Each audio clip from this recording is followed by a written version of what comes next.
Hey everybody, Dr. D here.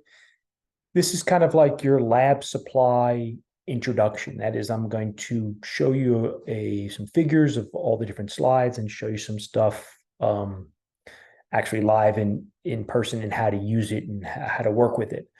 So this will help you get started with the experimental labs. At this point, you might have already done when you're watching this, the two non-experimental labs, or this might be the very beginning of the semester where you haven't done anything yet.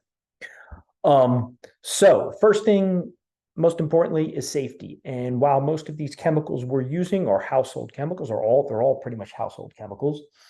Still, we're using them in a capacity that's different than what you would normally use them in your household. So you want to take precautions for safety, protect your environment, protect yourself, your eyes mainly.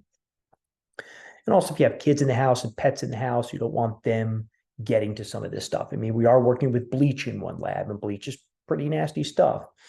So first and foremost, you want to protect your eyes always. It's required. That's part of the safety agreement that you signed and the policy I gave you on goggles that you should be wearing some sort of eye protection. I gave you a link, I think, to Amazon for some inexpensive eyeglasses like this. You don't need the full goggles. You can get these in work stores. You use them for drilling and sawing in your workshop or garage or whatever. You can use these types of things. So you're going to want to use that for all your labs. Also, the space, you're going to make sure it's clear, make sure there's no food or drink around, and cover the space. Protect the workspace, whether it be your dining room table or bar. Put down some sort of old towel. Okay, so if you spill something. So that's the main thing with safety. In the end, make sure you clean up, dispose of stuff properly. I think I list that in all the labs. Most of the stuff's just going to go in the trash or down the sink with some water flush. That's all. Okay, so that is the basics of just safety and working properly. Now I'm going to share my screen with you and I'm going to show you some figures. And what we're going to look at here is, first and foremost, this is a figure of pretty much all your lab supplies. So now don't focus on the specific items because depending on the semester you're taking this and the year you're taking it, things might have changed a little bit or been altered. I don't update these videos every semester. So sometimes Amazon stops carrying something, I change, or something doesn't work, I switch stuff around. But in general, these are the supplies, all the supplies you need for all the labs. We're just going to look at some of this right now. Some of these I'll show you live and show you some things about them. Starting over here, you've got your food coloring. Over here, you've got your 3 beakers that are required. You've got a funnel sitting in one of them. You've got test tubes. I forget exactly how many test tubes you were asked to buy, depending on what semester you're taking and all of that. But this one over here is glass and these are plastic. So it just really depends on what you purchased, what you have. But there's 2 different types there. Back here, the Petri dishes. I'm going to show you those up close. Here's just basic vegetable. Here's your baking soda. Here's pH test strips. And I'm going to be showing you those in a close-up picture. Here are the little pipettes you'll be using, disposable pipettes throughout the semester. Alka-Seltzer here.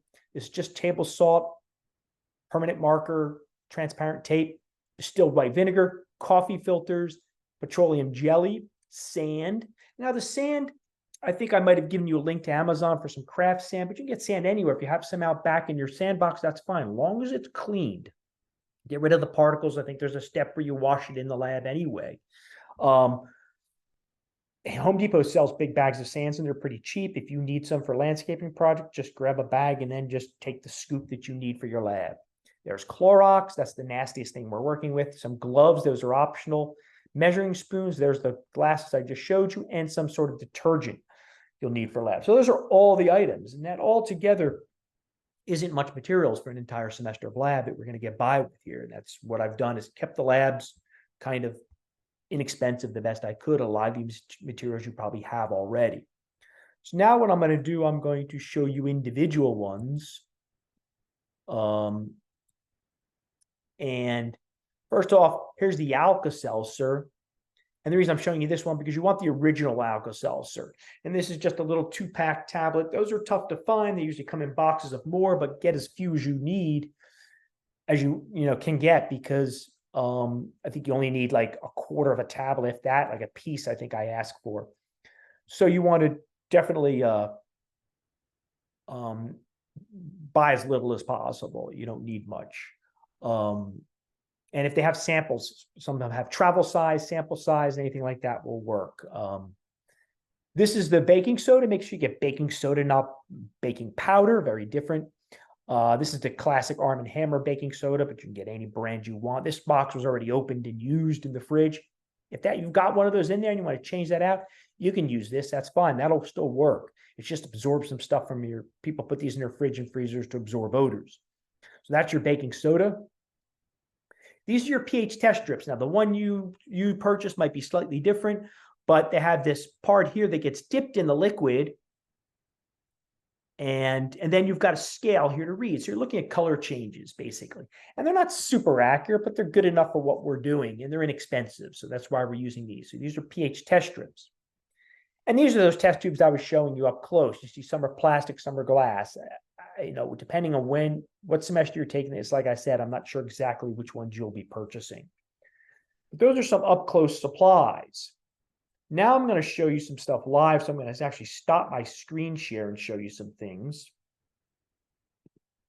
Okay, first here, I have the food coloring.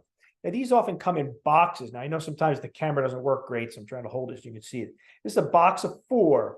And I think I say in the lab that you use this, you need the dark colors. So you can buy them individually, fine, buy one. I've never seen them individually. But I think I said specifically in the lab, look at that lab.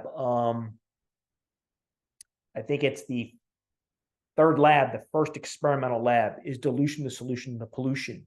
You're going to want to use a dark color, and I think I say red or blue, maybe green too. Green's pretty dark too, but not the yellow. That's your food coloring. Here is one of the beakers that you're asked to purchase, and this is just a nice plastic beaker. It's actually considered a 250 ml beaker, scales up to there and stops. But this funnel fits inside the beaker. You see, God, I hate this.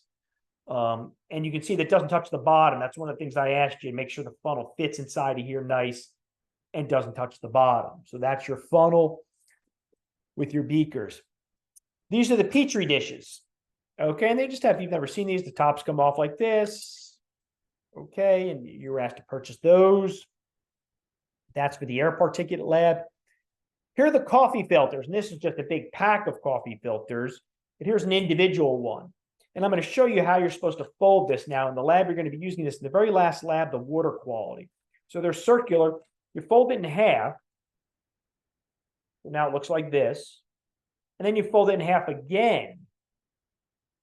Kind of like a quarter moon, I guess. Like this. It looks like a bit of a cone. Then when you go to use it, you'll pull 3 pieces of the paper to one side and 1 to the other. So you can see that you actually have a working cone of a funnel here. And that will sit inside your funnel like this, you see? And that'll give you your nice filter. So 3 pieces to one side, 1 to the other, that gives you a nice cone filter. If you pull 2 and 2, then of course it'll just be an open place like that, and the water will go right through and not be filtered.